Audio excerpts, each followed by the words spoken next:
बैठकीमध्ये अरे काय करताय तुम्ही?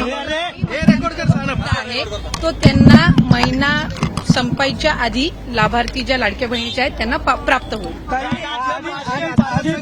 2.5 लाखाच्या संदर्भात जी चर्चा सुरू आहे, 2.5 लाखाच्या आतल्या ज्या कुठल्या बहिणी 2.5 लाख? आहेत, 2.5 लाखाचं ज्यांचं उत्पादन आहे अशा महिलांनाच भेटणारी योजना असं काही सुरू आहे का? तुम्ही मला वाटतंय सुरुवातीपासून ह्या योजनेच्या संदर्भामध्ये फार गैरसमज हे करून घेतलेले आहेत. आपण जर ओरिजिनल GR वाचला तर आम्ही 10 वेळा हे आतापर्यंत बोललेलो आहोत आणि जे अर्ज आहेत ना जून महिन्यापासून आलेले का जुलै महिन्यापासून त्याच्यातच ज्या 2.5 लाखाच्या कमी उत्पन्नाचे आहेत त्यांनाच हा लाभ मिळणार. म्हणजे हे काही नव्याने काढलेलं नाहीये. मला वाटतं तुम्हाला माहितीचा अभाव त्याच्यामध्ये असावा म्हणून हा आपण गैरसमज करण्याचा प्रयत्न करत असाल.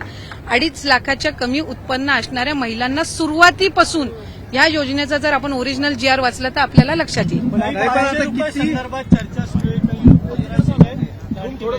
मी आपल्याला तेच सांगितलं की आपण जर लाडकी बहीण योजनेचा जर शासन निर्णय आपण वाचला जो आम्ही निर्गमित केलेला आहे, जो काही ओरिजिनल जो GR आहे त्यामध्ये ज्या महिला या इतर योजनांचा लाभ घेत आहेत म्हणजे उदाहरणार्थ संजय गांधी निराधार योजना आहे तर त्यांना 1500चा लाभ हा संजय गांधी निराधार योजनेमधून मिळतोय तर तसाही त्या लाडकी बहीणमध्ये त्या पात्र लाभार्थी नाही आहेत.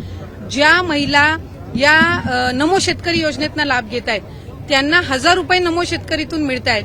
किमान 1500चा लाभ हा शासनाच्या योजनांमधून त्यांना मिळावा हा दृष्टिकोन आहे.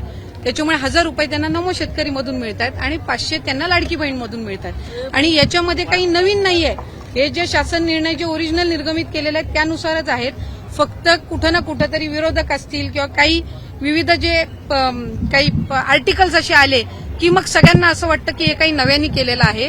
साधारणपणे 2,47,00,000 लाभार्थी आहेत आणि ऑक्टोबर महिन्यामध्ये ज्या वेळेला आम्ही शेवटचा लाभ दिला होता त्यावेळेला 2,33,00,000 महिला होत्या. त्याच्यामुळे कुठेही कुचराई ही योजना राबवताना होत नाहीये आणि ज्या पात्र महिला आहेत त्यांना लाभ हा व्यवस्थित पद्धतीनं सुरू आहे. एबीपी माझा, उघडा डोळे बघा नीट.